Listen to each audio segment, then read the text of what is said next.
Bonjour à tous et surtout aux Newf. Aujourd'hui, je vais vous apprendre à utiliser le logiciel MATLAB, qui est un logiciel de calcul scientifique, analyse de traitement de données, analyse des systèmes, etc. Il y a un lien pas loin de la vidéo pour télécharger la version proposée par le SIC. Il faut savoir que pour l'utiliser, il y a une licence qui est placée sur UMN 21 ou UMN 21.5, mais pas sur le réseau invité, donc ce qui est un peu embêtant pour pas mal de gens, vous allez vous remarquer. Donc ce logiciel, je dirais qu'il est indispensable, surtout au deuxième semestre. Il y a Octave qui substitue un petit peu, mais qui est moins performant. Il y a plein de problèmes de compatibilité, notamment pour tracer des fonctions, etc., etc. Donc bref, on va essayer d'aller le plus vite possible et ça va bien se passer. Première chose à faire, vous allez créer un dossier dans lequel vous voulez bosser, par exemple tuto MATLAB pour moi, et vous pouvez ouvrir le logiciel. Alors par défaut, vous vous trouvez dans votre dossier MATLAB où vous avez installé le logiciel en gros. Donc avec la commande pwd, on peut remarquer que on est dans le document MATLAB pour moi par exemple. Et ce que je vous conseille de faire, c'est d'aller dans les préférences, de regarder la current folder et cliquer ici View Initial Working Folder Preferences pour ensuite cliquer ici Last Working Folder from Previous MATLAB Session. De sorte que quand vous allez quitter le logiciel et le rouvrir, vous allez vous retrouver à nouveau dans le dossier où vous travaillez avant. Donc maintenant, on aimerait bien se placer dans ce dossier-là. Pour cela, on va essayer de se déplacer au niveau, grâce à ces outils-là. Par exemple, je vais là, je vais dans mon desktop et je vais dans Tuto MATLAB. Voilà, très bien. Et là, quand je tape PWD, je suis au bon endroit. Un conseil aussi, quand on fait CD, on peut se déplacer aussi. Typiquement, CD point point, on remonte d'un document et CD tuto et hop, on peut y retourner. Voilà, voilà. Alors, première chose, on va faire, par exemple, une variable A qui vaut 1. Voilà. Une variable B qui vaut 2. Voilà. Là, j'ai mis un 2 points, ça veut dire que ça ne va pas afficher la variable. Par contre, elle existe toujours. Quand j'appuie B, elle me la renvoie. Donc, je peux faire C égale A plus B. On est content, mais on ne la voit pas. Avec C, on la voit. Ok. Alors, on peut par exemple nettoyer toutes les variables parce qu'elles ne nous intéressent pas. Clear all. On aurait pu clear juste A en tapant clear A par exemple. Voilà. Ce qu'on va faire maintenant, CLC, ça permet de nettoyer toute la commande et pour repartir sur de bonnes bases. Ce qu'on va faire, c'est un nouveau script. Et je vais vous apprendre à utiliser des scripts. Bon, première chose, on l'enregistre. Par exemple, myFirstScript. Et donc, on prend tout de suite les bonnes manières et on met double pourcentage pour écrire une section. Par exemple, première section. On peut mettre des commentaires avec le pourcentage pour dire coucou. Voilà, voilà. Qu'est-ce que je peux faire maintenant?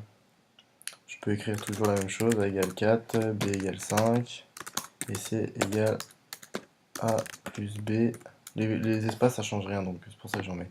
Et on peut run le script et on a ce qu'il faut. Les variables sont stockées là.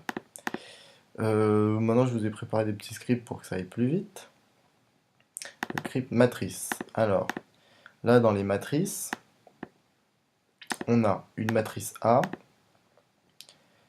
C'est comme ça qu'on les écrit. Là, ça va être une matrice 1, 2, 3. C'est une matrice 3, 3. Donc, par exemple, si je run la section, on va taper A. A est comme ça. Voilà, c'est comme ça qu'on fait. Pour une matrice remplie de 1, de taille 3, 3, on tape ça. B, c'est ça. On peut faire sommer les éléments terme à terme en faisant A plus B. Voilà. Cette petite ligne là, elle sert par exemple quand on est dans un script pour afficher un string directement. Et voilà, c'est pour ça que quand je run la section, il me montre A parce que j'ai pas mis de 2 points et il m'affiche ça et il m'affiche la variable C. Très bien. Avec les matrices, on peut faire plein de choses. On peut les inverser avec 1 ou 2C. Qui peut aussi s'écrire comme ça. C puissance moins 1.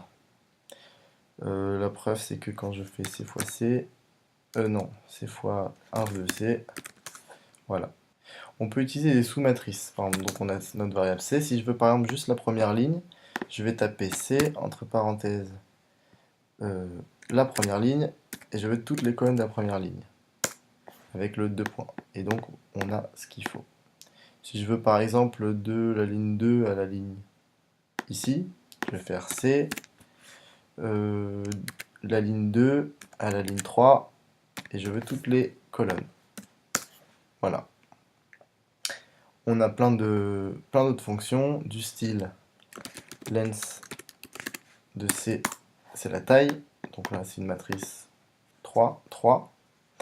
En tapant size de C, bah là, on voit vraiment que c'est 3, 3. Si je veux récupérer, par exemple, je veux récupérer je suis dans un script et je veux récupérer le nombre de lignes et le nombre de colonnes séparément, je peux écrire ligne, virgule, colonne égale size de C. Et là, c'est comme ça qu'on récupère des variables dans un vecteur. On peut aussi appliquer le sinus à tous les éléments de C directement, comme ça. Et on est content.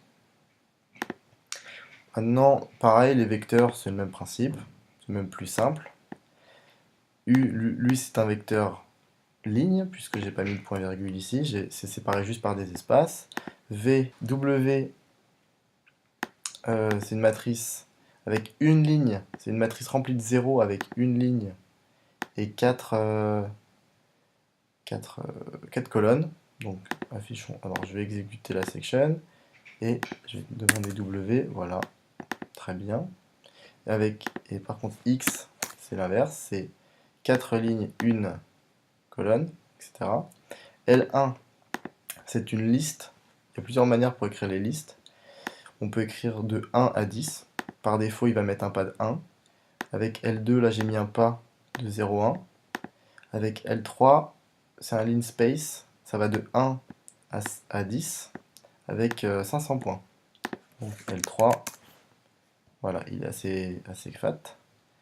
En double-cliquant sur L3 qu'on a ici dans le workspace, on peut accéder facilement à une représentation graphique sympa de L3.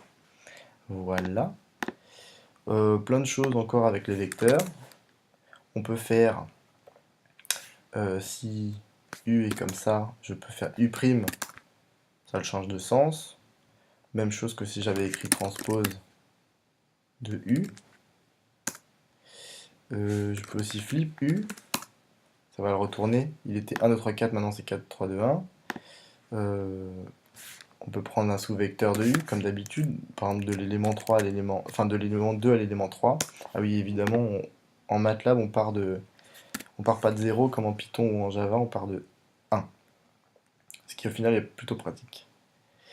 De toute manière, en plus de ça, il y a une commande help qui permet d'avoir plein d'informations sur les fonctions qu'on utilise. Donc si je fais par exemple help flip, j'ai quoi? J'ai toutes les informations sur la fonction flip, le nombre d'arguments, etc., etc.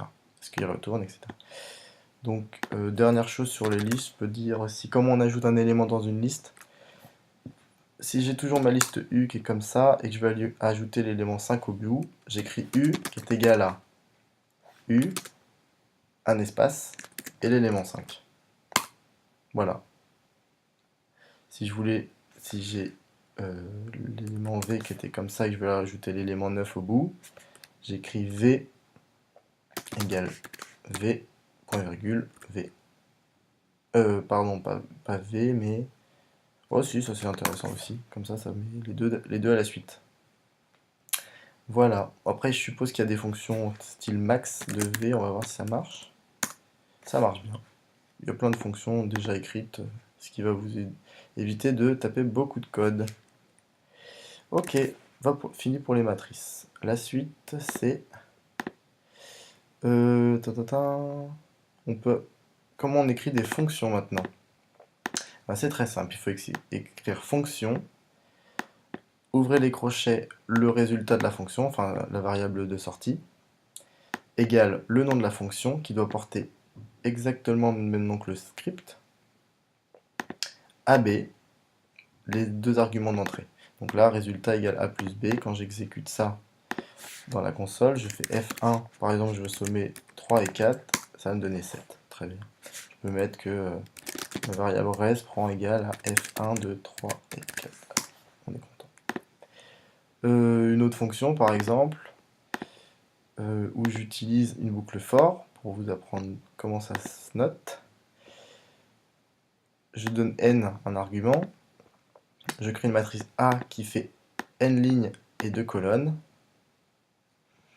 Et donc pour i variant de 1 à n, la première ligne, non, la première colonne de A est égale à la première colonne de A plus 1 à chaque tour. Et la deuxième colonne de A est égale à la deuxième colonne de A moins 1 au deuxième tour. Ensuite, j'assigne les variables S1 et S2 aux colonnes 1 et 2, parce que sinon il ne va rien retourner. Et quand j'exécute F2 de forme 3, et que j'appelle... Ah non, il faut que j'écrive S1, S2 égale F2, 3. S1 il vaut 3, 3, 3, et S2 il vaut moins 3, moins 3, moins 3, ce qui est logique. Voilà, voilà. Ensuite, une deuxième manière d'écrire les boucles aussi. Si par exemple, ici je fais un linspace, donc une liste de 3, des éléments 3 à 5 avec 10 nombres. Donc, par exemple, si j'exécute ça, L, il a cette tête-là. Je crée un compteur et je dis que for i in L, en gros, on additionne l'élément courant dans le compteur. Donc quand je demande compteur, cette fois, il a additionné tous ces chiffres-là. Et c'est plus juste l'indice, c'est plutôt l'élément de la liste. Enfin, dernière chose, comment on fait pour tracer des fonctions? On utilise des plots. Donc, on a t, un vecteur de 0 à 10 avec un pas de 0 à 1 par exemple. J'appelle s égale sinus de t. Et donc, avec plot, abscisse, puis ordonnée, ça peut tracer la fonction. Par exemple, voilà, ça se passe comme ça. Si on veut rajouter un titre à notre graphique, on écrit title et un string. Ici, si on veut rajouter l'axe des x, enfin un label pour l'axe des x, on écrit comme ça. Pareil pour y. Là, il y a le label. Ici aussi. Enfin, on peut aussi limiter la plage en tapant x lim avec une liste ici et on voit il y a, hop, là ça a limité le graphe à 0 à pi. Ok, en dernière chose, on peut aussi superposer des graphes. Comment faire? C'est très simple. On reprend un vecteur t par exemple, y c'est la racine de t, z l'exponentielle de t. Je vais plotter abscisse ordonnée, abscisse ordonnée. Et donc ça fait, hop, ça fait ça. Très bien. Il y a d'autres méthodes aussi. On peut rajouter encore un élément en gardant la fenêtre, la figure ouverte en gros. J'ai pas mis de figure d'ailleurs, j'aurais dû mettre figure 2. Voilà. Et donc avec hold on, il garde la fenêtre ouverte et il trace par-dessus la fonction. Ici j'ai tracé la fonction y égale x en traçant t, t. Et ce petit symbole 0, c'est le style que je veux donner à ma fonction. Il y a plein de trucs, il faut taper help plot pour avoir toutes les infos sur la fonction. Donc en faisant ça, j'exécute. Et voilà, c'est gagné. Donc, voilà, pour finir, un petit bonus. Pourquoi je vous ai fait faire des doubles points, des doubles pourcentages pour pouvoir écrire des sections, c'est pour pouvoir utiliser la fonction très bien de MATLAB qui est publish, à côté de... Enfin, pas loin, quoi. Et donc, ça permet de sortir le script de manière à ce qu'il soit lisible par les profs si vous devez exporter un jour vos scripts, plutôt que de s'embêter à prendre des captures d'écran, etc. Ça a cette allure-là. Voilà, bon, bah, j'espère que la vidéo vous a plu et que vous l'avez regardée en entier. Sinon, bah, bonne séance. À plus.